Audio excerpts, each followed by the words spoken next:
India and Canada's row centers on Sikh separatist Hardeep Singh Nijjar, who was shot dead in June last year. We are not looking to provoke or create a fight with India. He waged a campaign for a separate Sikh state in India known as Khalistan. Welcome to Mortal Giants.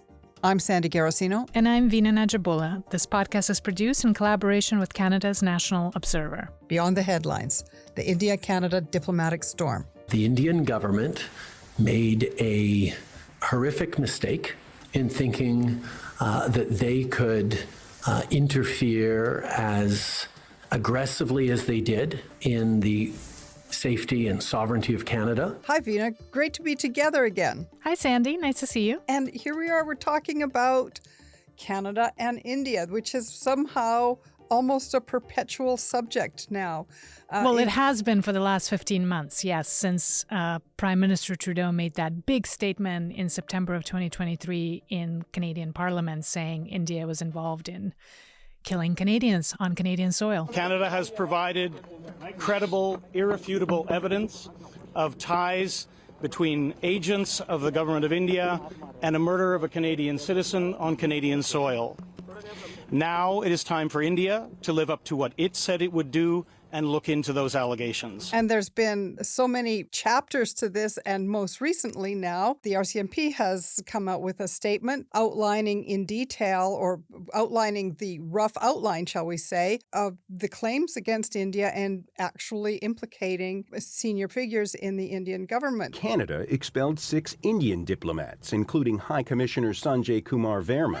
Tell us, what were those allegations and where does that leave us now? Yes, so that was the Canadian Thanksgiving surprise, where we had an unprecedented RCMP briefing, followed by statements from Prime Minister Trudeau and his senior ministers. They have clear and compelling evidence that agents of the government of India have engaged in and continue to engage in activities that pose a significant threat to public safety.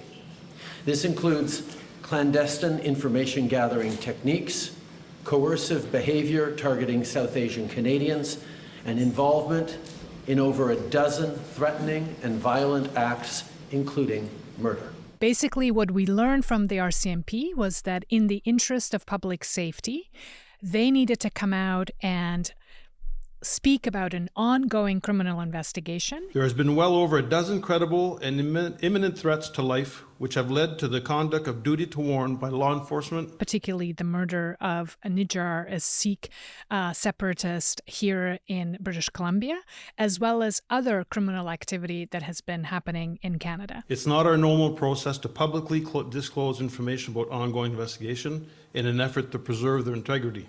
However, we feel it is necessary to do so at this time due to the significant threat to public safety in our country. RCMP said that agents of the Indian government were involved and that India's diplomats in this country were part of this network that was gathering information, following various Canadian Sikh separatist activists, and then feeding that information to the highest levels of government in New Delhi. And after that, there were essentially campaigns of violence against those people here in Canada. And in order to disrupt this really significant network and a set of operations, RCMP needed to come public. Of course, the involvement of the diplomats presented a massive diplomatic headache for Canadian government. And we had expulsions. We're not seeking diplomatic confrontation with India, but we will not sit quietly as agents of any country are linked to efforts to threaten, harass, or even kill Canadians, period. So there were a number of other things that happened.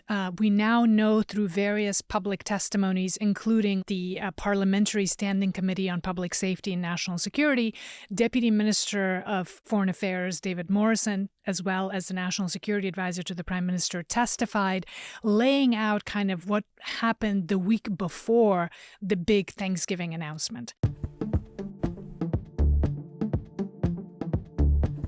But I wouldn't assume that Indian foreign interference was not a constant subject of discussion throughout that time in all of our interactions with India. And it seems like Canada tried to speak with Indian officials, both law enforcement officials as well as the National Security Advisor, to try to get India to cooperate. It seems like in August of this year, the RCMP went to the government, went to Global Affairs Canada, and said, we now have evidence linking Indian diplomats to this campaign of violence, and we need to figure out what to do about it. So around October 8th, is again what we understand from public records, there was an effort on the part of RCMP to travel to India to discuss these new findings and new evidence with the Indian counterparts. India used the technicality and said they can't travel because it takes longer to get a visa. So the meeting didn't happen in India, but it happened in Washington, D.C. on October 10th. But the Indian side didn't show up, even though RCMP was willing to travel. So then on October 12th, in Singapore, we had senior officials, the Deputy Minister of Foreign Affairs, the National Security Advisor, and the Deputy RCMP, traveling to Singapore to meet with the Indian delegation. From what we understand, at least the National Security Advisor, Mr. Doval, was there, and Canada presented this information. India basically denied. We have made our position very clear that serious charges have been leveled against us, but so far, as we said in our press release, so far Canada has not given any evidence in support of the serious, very serious allegations that they've leveled against India and against Indian diplomats. Again, based on public testimony, we now know that Canada sort of offered multiple options to India. And India didn't accept, so therefore they went with this, what they called unilateral option, which meant speaking publicly on a Thanksgiving morning. Now, a final point, and I'm sorry for such a long answer, but I sort of felt like we need to lay out the whole timeline. Good to have it all.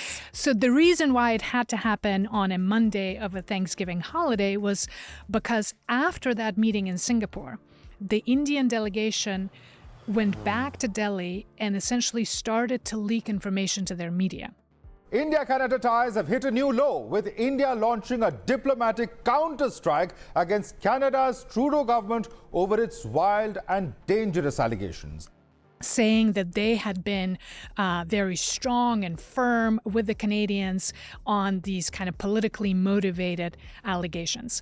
So when the Canadian delegation came back that Sunday before the Monday Thanksgiving, we now know, again, based on public hearings, that the Canadian officials decided to also start to shape the narrative by speaking with the Washington Post anonymously. So they provided information under sort of sources close to the Canadian government or senior officials, laying out the Canadian version of events. A journalist that has various sources.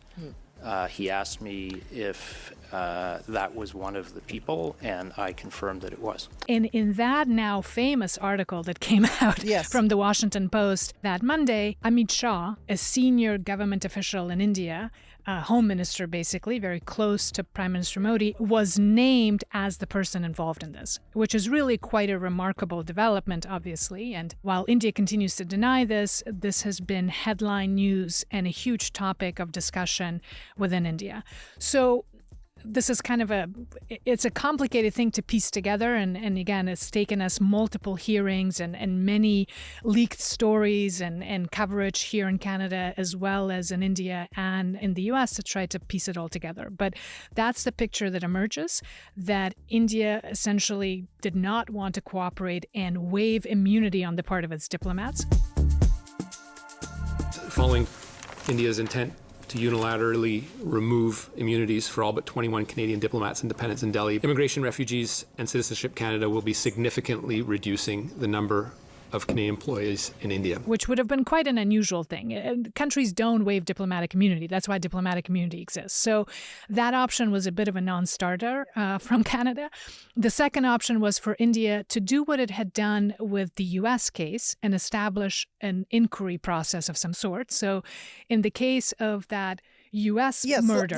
Let's talk about the U.S. case. Yes. So the U.S. and Canadian cases are clearly linked based on the second indictment that has become public in the U.S. The U.S. State Department informing us that the individual who was named in the Justice Department indictment is no longer an employee of the government of India. We are satisfied with the cooperation. It continues to be an ongoing process. We continue to work with them on that, but we do appreciate the cooperation, and we appreciate them updating us on their investigation as we update them on ours. So the U.S. criminal justice system is different from Canada. The indictment process is now public and lays out quite an interesting set of allegations. Yep. Yeah, it's Bollywood-worthy script that emerges when you read that indictment. But basically the same now, according to India, former agent of RAW, which is the spy agency of India, was responsible for hiring and paying for these assassinations, attempted assassination in the U.S., because in the U.S. it didn't go through,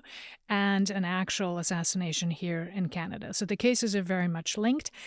India has chosen to draw a distinction and say that it will cooperate with the U.S. case because it says U.S. offered it evidence right away, sort of a year ago when it all began. And India has stood up this high-level committee of inquiry. In fact, just days after the big Canadian announcements, there was an Indian delegation in Washington, essentially on that case. And the U.S., like I said, has named now this official of Indian government. India says that that person no longer works in the government and, in fact, has been detained. So we don't know really about his whereabouts, whether he's imprisoned or not. In the case of Canada, India has not been cooperating. And since day one, and by that I mean last September, has been saying that these allegations are politically motivated. And India has really drawn a big distinction between how in the U.S. it's the Justice Department, it's law enforcement, whereas in Canada, it's really been the Prime Minister Justin Trudeau, who's been at the forefront of this. And all of India's commentary is very much like personalized against Prime Minister Trudeau and the Liberal government. Say what you want about Justin Trudeau, but you cannot deny one thing. He believes in freedoms, like the freedom of expression or freedom of press. Unless, of course, you're Indian press, in which case you're branded fake news.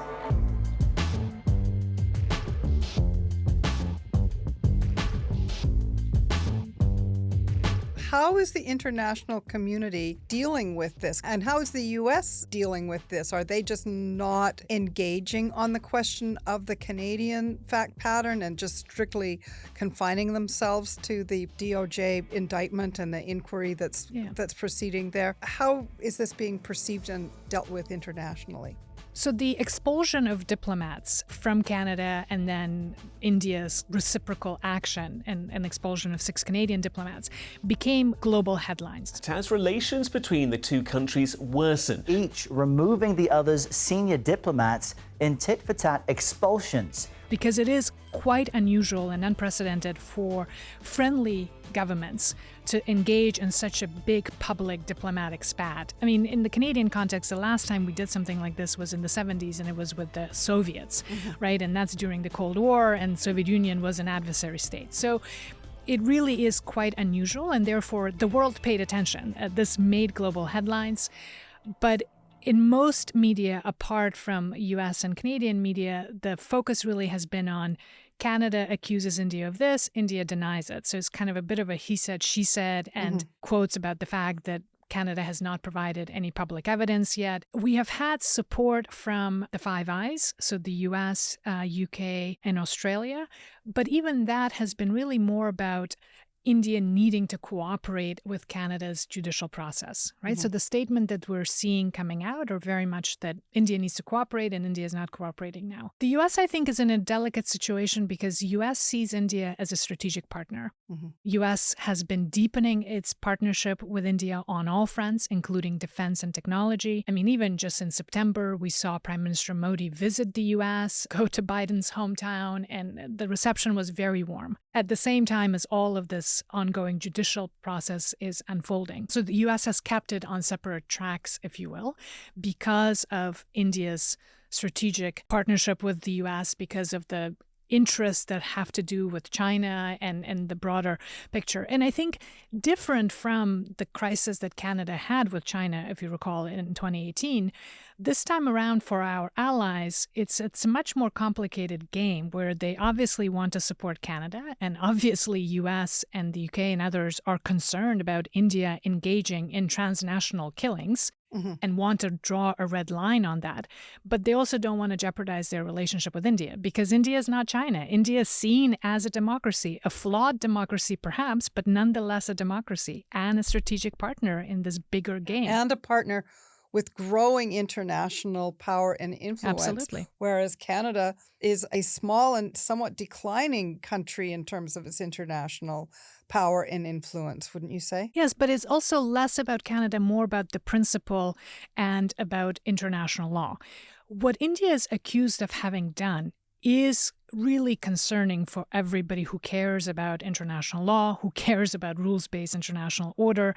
Essentially, the accusation is that India decided that certain individuals in the U.S. and in Canada represent a security threat to them, that they are in fact terrorists. That's how India views these individuals, these Khalistani separatists, and that since in this case, Canada, in India's narrative, hasn't done enough. Therefore, we are entitled to go and take care of them in the same way that states have taken care of these issues in war zones. You know, they kind of often reference Osama bin Laden and other terrorists that have been also killed in this way. But of course, there's a huge difference. Those things happened in war zones. They did not happen on the territory of a fellow democracy and an ally and a partner potentially. And there's still a process here in Canada. We have an extradition treaty with India. If India has these concerns, there are other ways to go about them. So there's now a major issue of justice and accountability.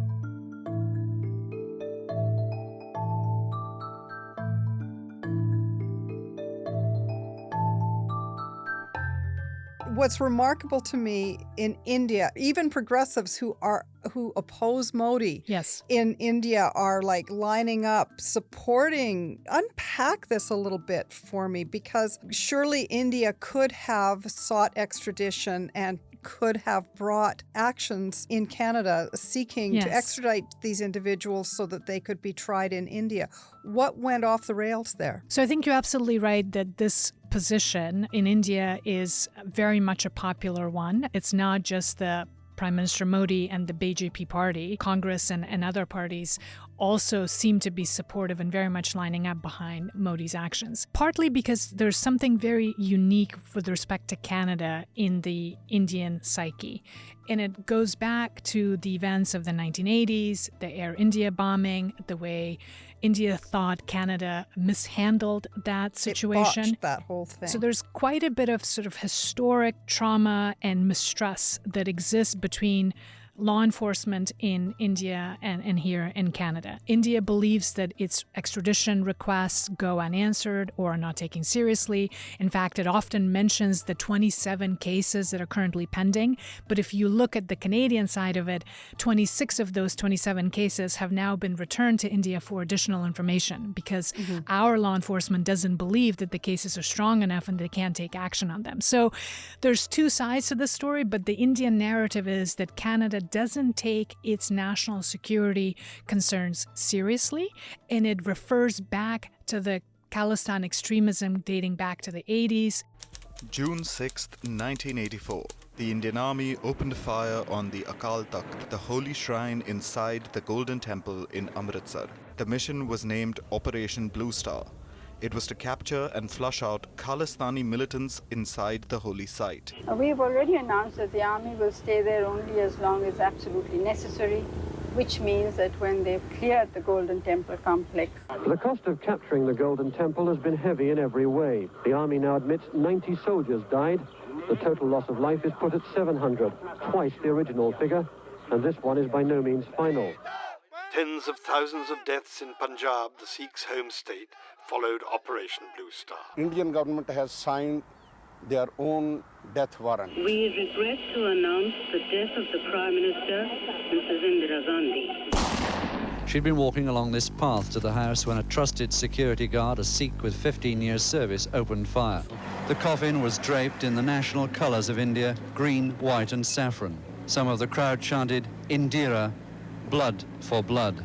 Mobs of angry Hindus attacking Sikh businesses, looking for Sikh people, and burning Sikh cars as Hindus continued their revenge against the Sikhs. The official estimate of the number of Sikhs killed has now risen to 1,000. Unofficial estimates put it many times higher, and the full horror of the onslaught on them is only now becoming clear. June 23, 1985, Air India Flight 182 crashes about 240 kilometers off the coast of Ireland.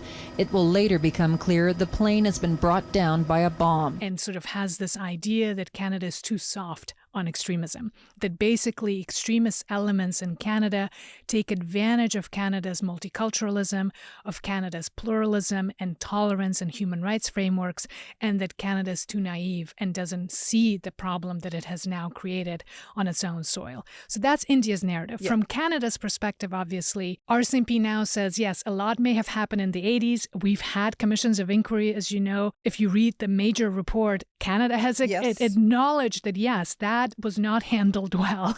There were many things that went wrong. But we're now in the year 2023 and 2024. And RCMP says they're willing to cooperate. Even when RCMP made that incredible Thanksgiving announcement, one of the first messages was that there is extremist violence is a threat to both Canada and India. Right? There's this recognition that, yes, there is now this criminal network that represents a problem and is an issue that both countries need to deal with.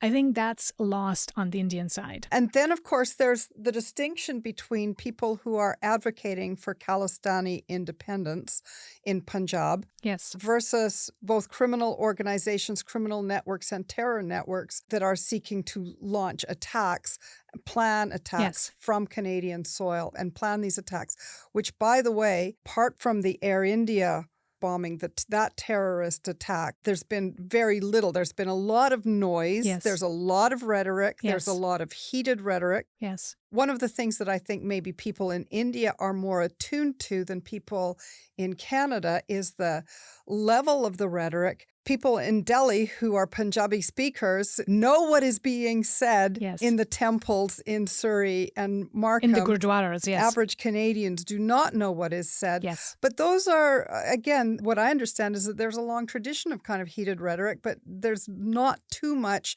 that is going on. And there are people who legitimately seek to have more independence for Punjab. Talk a little bit about that, and then I'm going to ask you about Pakistan's role in this. So, and this is a huge subject, and there's no way that we can do it justice in a short podcast, but I think there's... Without bringing in other people who are from the community. From multiple communities. And I think, again, in a lot of our mainstream discourse, we end up kind of lumping everyone together into this one community. But in fact, there are multiple communities, even when we're looking at the Indo-Canadian diaspora. And within the Sikh community, which is over 700,000 strong in Canada, there are also many different views, right? There are those who are, in fact, Khalistanis, people who want to see an independent state in Punjab called Khalistan, right? They see that as the unfinished business of the partition when Pakistan sort of went to the Muslims and India, in their view, went to the Hindus, and there was no Sikh state of Khalistan, this theocracy based on a religion.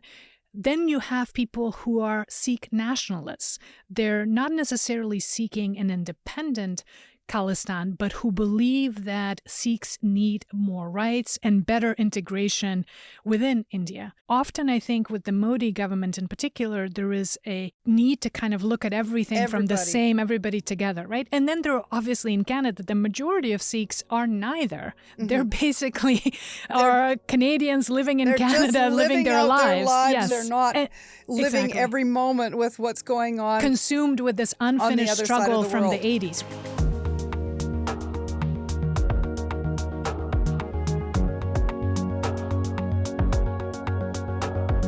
There's a whole other part of the Indo-Canadian community that is not Sikh, that sees all of this and is worried about the broader bilateral relationship, that's worried about what this means for people-to-people ties, for their ability to travel to India, who find all of this tension and rise of extremism here in Canada worrisome as well, right? We're seeing violence and harassment that's now happening within the community that is to the majority who are watching. But I think your point is well taken that for mainstream Canadians, we are not fully aware of some of this stuff, right? This is all happening in certain pockets in Surrey or in Brampton.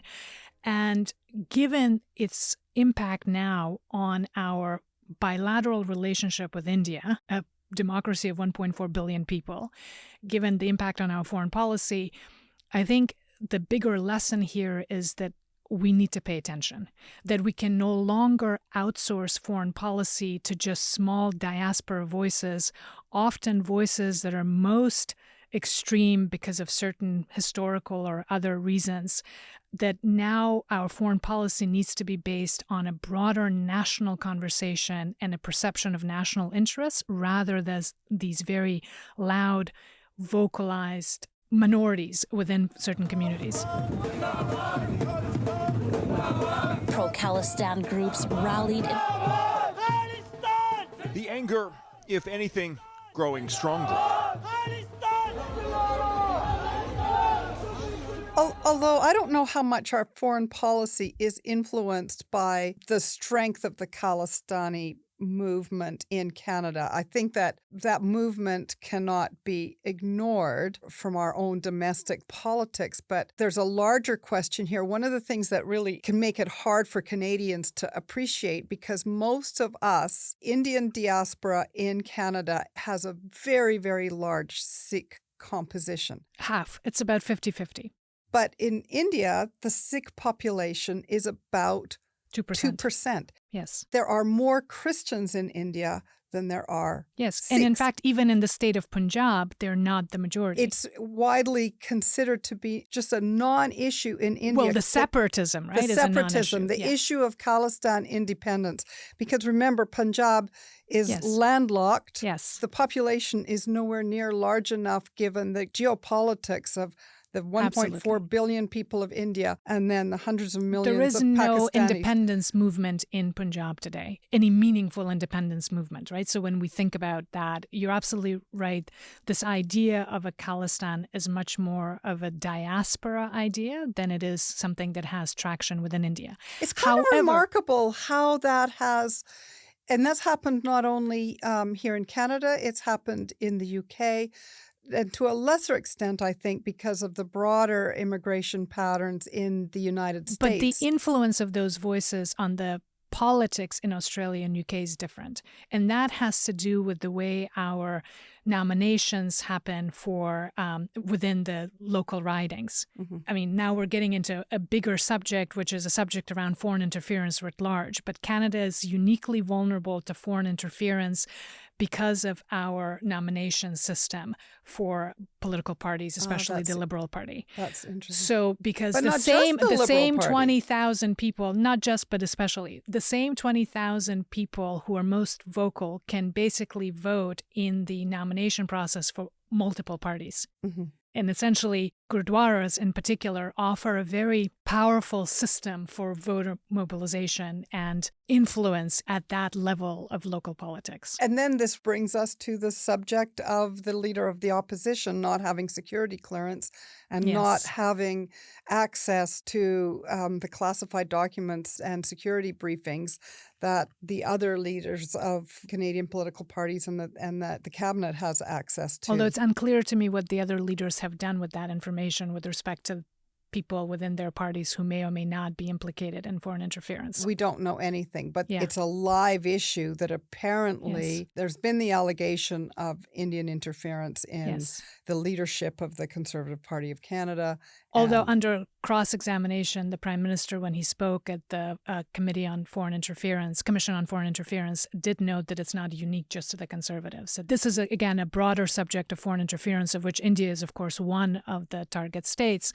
But others, including Pakistan, which you reference, have played a part on this. And of course, China, which in my view still remains, and not just in my view, based on information that we have from CSIS and other agencies, national security agencies here in Canada as well as the US, China still remains by far the most aggressive actor when it comes to foreign interference in Canada. The director of CSIS said his agency had intelligence ahead of the 2019 federal election that the government of China attempted to funnel through a network approximately $250,000, possibly to interfere in Canadian elections.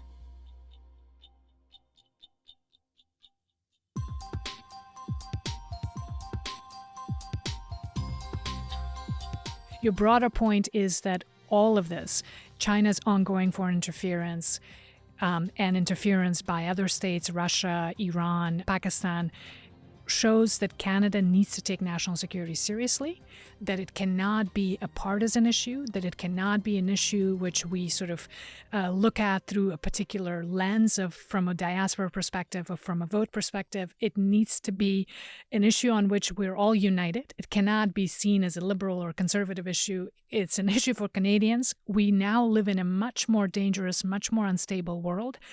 Adversaries like China, like Russia, take advantage of our openness, take advantage of our multiculturalism, and are essentially weaponizing our strength against us. And we need to wake up to this. We need to invest. We need to educate. We need to have robust discussions about the type of policies we need to put in place to deal with this.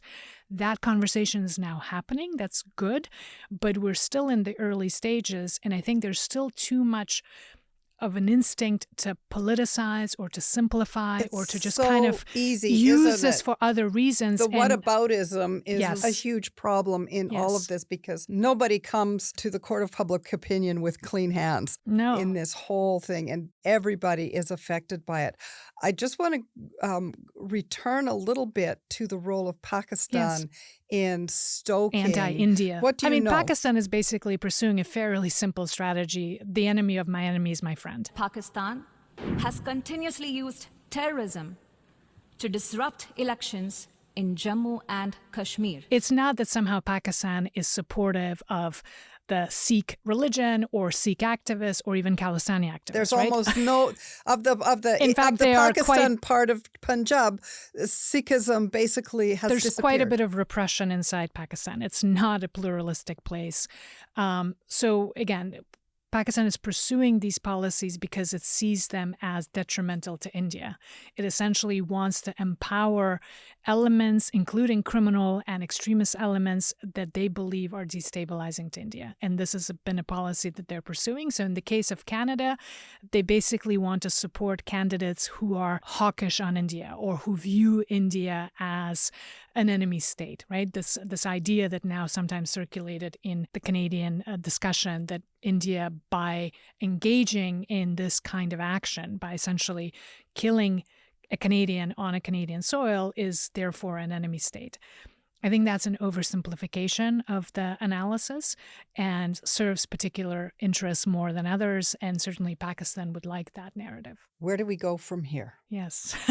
It's a tough question. I mean, I think one thing is clear, that this is an ongoing criminal process. More information will become available, and we will need to manage and navigate that to be able to achieve multiple goals. Canada now needs to see some accountability and justice for what has happened. India's position that all of this is politically motivated is untenable. Sooner or later, be that through the Canadian criminal process or through the U.S. criminal process, more information will come to light. So there needs to be some kind of a process that gets us to accountability and justice. But before we can even get there, we need to deal with now a complete diplomatic breakdown in relations between Canada and India, which I think is detrimental to both countries' interests and is not in Canada's interests long term. That can only change, I think, when there is a change in Ottawa. India basically has made it clear that as long as it's Prime Minister Justin Trudeau, because of the public way in which he's been at the forefront of this, they're not going to de-escalate. They're not going to change tone and tactics. So I think they're waiting it out. They're going to see what happens. We're unlikely to see high commissioners return to Ottawa and Delhi. We're unlikely to see much change. The more interesting question is, can things get worse before they can get better?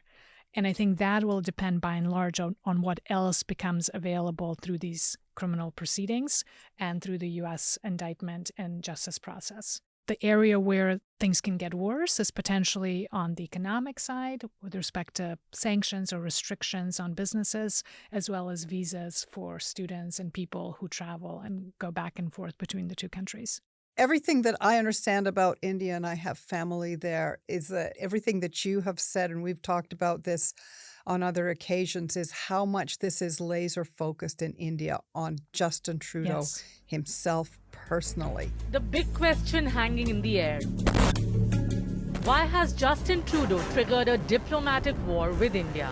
The Canadian Prime Minister's seasonal anti-India attack is aimed at diverting from his particularly bad domestic worries. Is there something that he could have, should have done differently, or do you think that the circumstances just led almost inexorably to this result? I mean, lots of people have analyzed what has happened between Canada and India since 2015. The now infamous trip that Prime Minister Trudeau took to India, the presence of particular voices within caucus, Liberal caucus, as well as people of influence in the Liberal Party. So I think, yeah, there were a number of things that could have been done differently, including in this most recent crisis. It's yet unclear why it had to be Prime Minister Trudeau who stood up in Parliament to make that statement and to make those allegations, which at the time were based on intelligence. Any involvement of a foreign government in the killing of a Canadian citizen on Canadian soil is an unacceptable violation of our sovereignty. Now, 13 months later, there is evidence that RCMP has presented, and the case is in a very different place. But back in September of 2023, there isn't really clear answers to why it had to be the Prime Minister and not someone else who made those statements, who dealt with India. And did it have to be public? I mean, it could have been public. That part I'm less concerned about, in part because we now know that there were leaks to the media and it would have been public anyway, so the government needed to get ahead of it. But it is not clear. And when asked that question in the commission, PIFI, the Public Inquiry on Foreign Interference, the Prime Minister didn't really offer a clear answer as to why it had to be him leading the charge. Especially given that he's so radioactive in India. To begin with. Another person, the Minister of Justice, international. Public safety, yeah. Anything. And again, because what is actually concerning and what has now come out publicly is that between that announcement on September of 2023, September 18th of 2023, and the RCMP announcement on the Thanksgiving Monday, there was an increase in violence.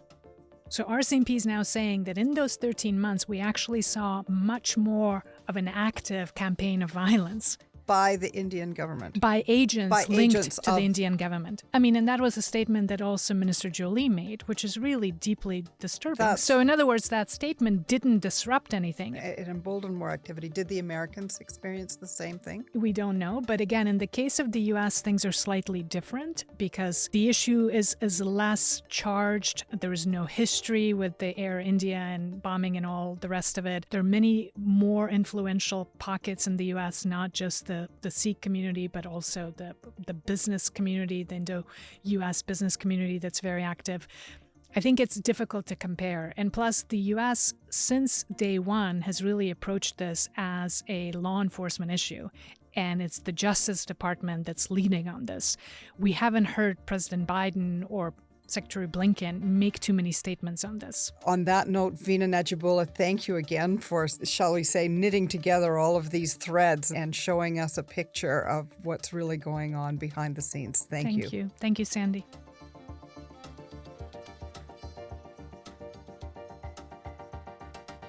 This has been a Teeny Turner production in collaboration with Canada's National Observer. Engineering and sound design by Eric Chapman. Like and subscribe on Spotify or wherever you get your podcasts. And give us a rating. That's how we build an audience. And why not subscribe to Canada's National Observer? That way you won't miss a thing.